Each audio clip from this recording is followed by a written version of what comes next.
dari drama, jadi bakal ada drama untuk penampilan kali ini. 1945, Bapak Proklamasi memproklamasikan Beri tepuk tangan yang meriah untuk grup drama. dan kota diplomasi. Para pejuang memutuskan keluar dari Jakarta dan pergi ke arah Bekasi. Kali Cakung kini menjadi pembatas antara wilayah Inggris dan Republik Indonesia. Sosok Kiai Haji Nur Ali adalah orang pertama yang dititipkan untuk langsung memimpin barisannya dan menjadi komandan Laskar Hizbullah Batalion 3 Bekasi. Malam hari, tepat pada tanggal 23 November 1945, para tentara meluncurkan bom yang menghancurkan satu desa. Warga pun berhamburan ke sana kemari mencari jalan menuju tempat yang paling aman. Neng, jangan ke sana, karena kamu sudah dibakar tentara Inggris. Terus gimana orang aku? Terus lari ke sana, ayo lari ke jemaah. Di sana ada markas Bapak. Sanet, Aisyah, tunggu. Sanet, Aisyah, dan kakaknya sedang mencari keberadaan orang tuanya. Namun mereka bertiga tidak menemukan keberadaan orang tuanya. Sanet pun melihat segerombolan tentara bersenjata. Dengan sifat polos dan keberaniannya, ia menghadang para tentara Inggris. Henti! Mana badan bapak gue? Stop it!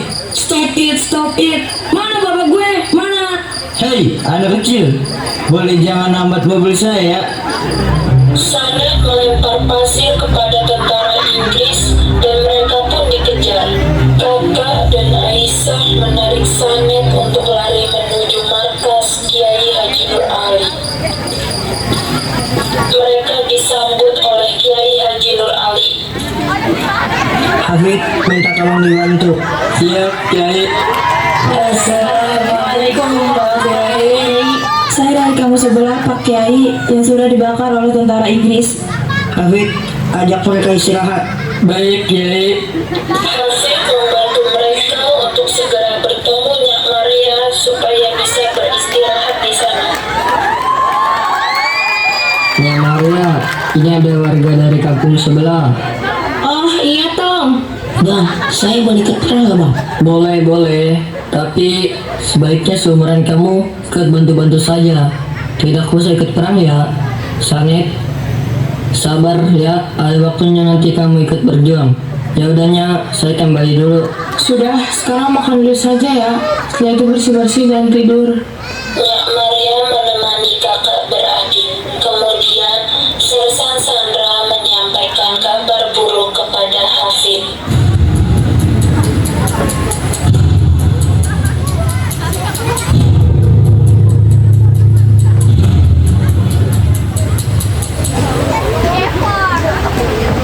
Pak Kiai, bisa berbicara sebentar?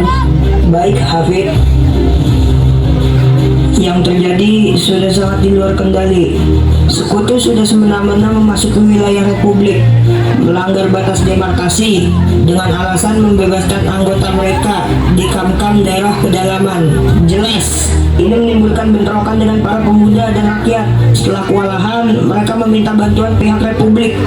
Berarti sebenarnya sekutu mengakui kedaulatan Indonesia. Karena itu, kita perlu menghormati himbauan Bung Karno untuk tetap menahan emosi. Kalau semua tidak bisa menahan diri, keadaan semakin kacau dan berbahaya. Tapi, kemarahan pemuda dan rakyat pada penjajah sudah sangat menggunung. Sudah saya sampaikan kepada Pak Marzuki Karawang, pemuda rakyat Indonesia yang dipimpin Umar Effendi dan Mahmud Ali Tri sudah balas melawan tentara Inggris yang melewati di Rawagatan pada tanggal 23 November yang lalu. Benar Kiai, persisnya 20 serdadu India dan 4 awak pesawat Inggris. Mereka dibawa ke tahanan TKR Dojong Malang, lalu dijebloskan ke dalam tahanan polisi di Bekasi. Lalu kabar yang dibawakan oleh Abdul Hasil, pemerintah minta mereka dibebaskan. Menteri Amir Syarifudin sudah datang ke Bekasi, minta pertukaran tawanan, tapi Pak Hasibuan menolaknya. teman-teman pejuang seperti Mayor Lukas, Tustara Kutbara karena permintaan membebaskan kawanan sekutu. Masalahnya, penderitaan rakyat sudah berkepanjangan. Penjajahan Belanda, Jepang, pemerasan dari tuan-tuan tanah. Lalu, sekarang ini rakyat Bekasi dan pemuda Bekasi menjadi nekat karena kekejian sekutu. Sampai-sampai Bung Karno datang ke Bekasi untuk memenangkan kalian. Setelah ini, pasti ada serangan besar-besaran lagi dari pihak musuh. Pada saat para santri sedang berkumpul di ruang makan, salah satu santri memberi kabar kurang baik. Ada berita, tentara Inggris dan tentara India ditangkap Bekasi sudah mati semua di Jakarta. Kabarnya ada serangan baik dari tentara sekutu. Apa yang harus kita lakukan? Apa perintah untuk kita? Seharusnya kita menyerang duluan ke markas sekutu. Sabar, sabar. Ingat, Pak Kiai pernah mengingatkan kita untuk tetap siaga dan menunggu. Nunggu? Yang bener aja. Sampai kapan kita disuruh nunggu? Mikir dong lo semua. Assalamualaikum.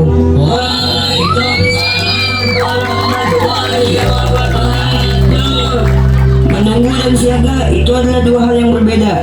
Kita akan melakukan perlawanan kalau sekutu menyerang wilayah kita, Kali Abang dan Ujung Malang. Ente boleh saja berani Mahfud, tapi tidak perlu menyambung nyawa sia-sia.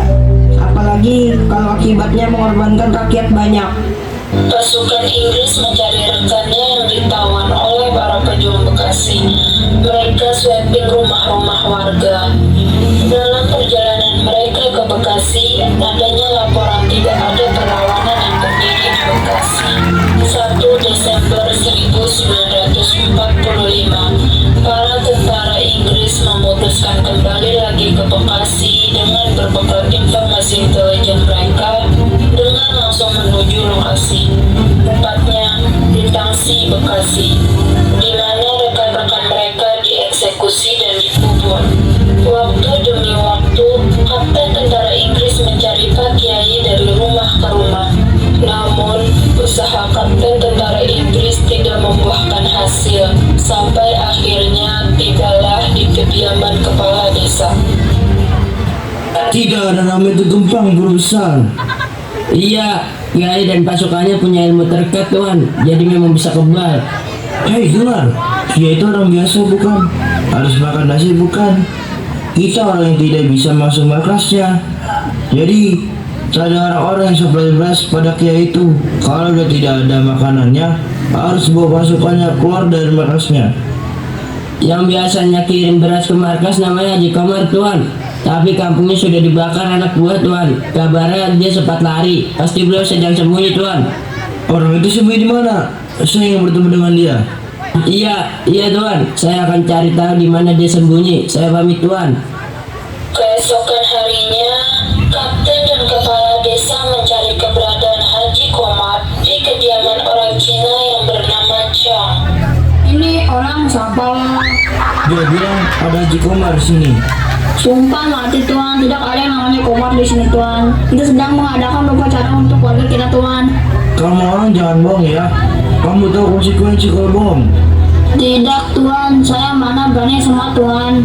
Tuan, dia tukang bohong. Dia tukang ngibul. Terus saja ke dalam Tuan. Ayo. Kapten tentara Inggris memberi perintah kepada pasukannya untuk mengecek satu persatu.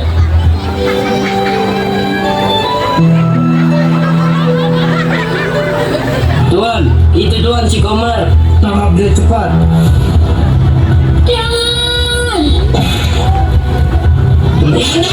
Kamu yang mengirim penganan pada ekstremis ya? Cuh.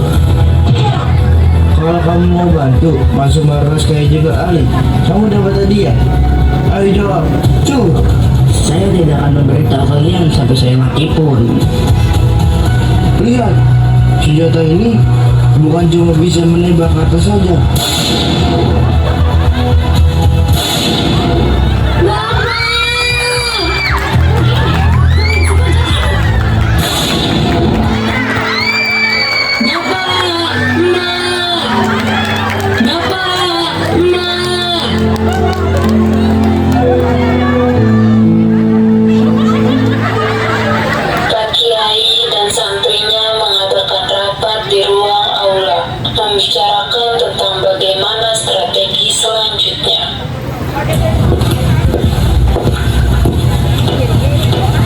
Anda tekankan, keputusan Anda ini semata untuk menghindari korban yang lebih banyak dari pihak penduduk. Tetapi bukan berarti keadaan di sini aman-aman saja. Karena itu, perempuan dan anak-anak harus diungsikan ke pesantren putri, kecuali anggota Laskar dan PMI. Hafid, ente yang sudah ditentukan untuk mengantar. Cepat berangkat, hati-hati cari jalan memutar yang aman. Kami semua sudah siap untuk berangkat, Kiai. Mahfud, ente bilang ingin bergabung lagi dengan para jawara. Betul Kiai, kalau Kiai ngizinin artinya begini, saya merasa mereka tuh terdesak, akan lebih baik kalau yang bergabung lebih banyak, itu pasti lebih baik Kiai. Perjuangan kemerdekaan dimanapun sama mulianya. Pergilah. Baik, kami berangkat, Kiai. Assalamualaikum. Waalaikumsalam warahmatullahi wabarakatuh. 13 Desember 1945, tentara Inggris menuju ke markas untuk melakukan penyerangan kepada pasukan Kiai Haji Nur Ali dengan membumi hanguskan Bekasi. Para pejuang terus berusaha untuk mempertahankan posisi. Pertempuran paling terbesar terletak di Sasan dan banyaknya korban berjatuhan. 26 Januari 1946, Kiai Haji Nur Ali memutuskan pergi ke Yogyakarta untuk meminta saran. Sepulangnya dari Yogyakarta, Kiai Haji Nur Ali diperintahkan untuk perang gerilya dan tidak menggunakan nama TNI. Kiai Haji Nur Ali membentuk Laskar, markas pusat Hizbullah Sabilillah. Betapa sudah hancurnya pertahanan Republik hampir di seluruh wilayah Pulau Jawa. Karena itu, beliau memerintahkan Anang untuk melakukan perang gerilya, tapi dengan menggunakan nama sendiri dan bukan nama TNI. Pertimbangan Jenderal Mayor Urip, kalau kita menggunakan nama TNI secara politis dan militer akan mengalami hambatan besar secara langsung dan mudah dipatahkan Belanda. Benar, karena itu Anda pergunakan wadah ini. Organisasi perjuangan ini terpisah dan Hizbullah Sabilillah pusat Anda pimpin langsung sebagai Ketua Dewan Pimpinan Haji Mahmud Masum sebagai Wakil Ketua 1, Marzuki Alam sebagai Wakil Ketua 2, Zailani Asari sebagai Kepala Staf Ketentaraan, Afandi sebagai Kepala Staf Komando, Ahmad Muhajir sebagai Kepala Staf Perlengkapan, Subeki Salam sebagai Sekretaris, dan Musakin sebagai Bendahara. Pasukan dibagi menjadi 4 kompi. Kompi 1 dipimpin oleh Syukur Pelantong di Cabang Bungin. Kompi 2 dipimpin oleh Gimin di Kali Asin. Kompi 3 dipimpin oleh Toib Salam di Bugis. Dan Kompi 4 dipimpin oleh Abdul Halim di Terusan. Ahmad Muhajir juga sudah mencatat semua kekuatan pasukan yang berhasil dikumpulkan lagi. Betul Pak Kiai. Dari seluruh pasukan Abrahamus di Kampung Bugis berjumlah 866 orang. Senjata yang kita miliki ada 10 kebijakan Jepang, 12 Enfield, 1 brand lagi Sheridan.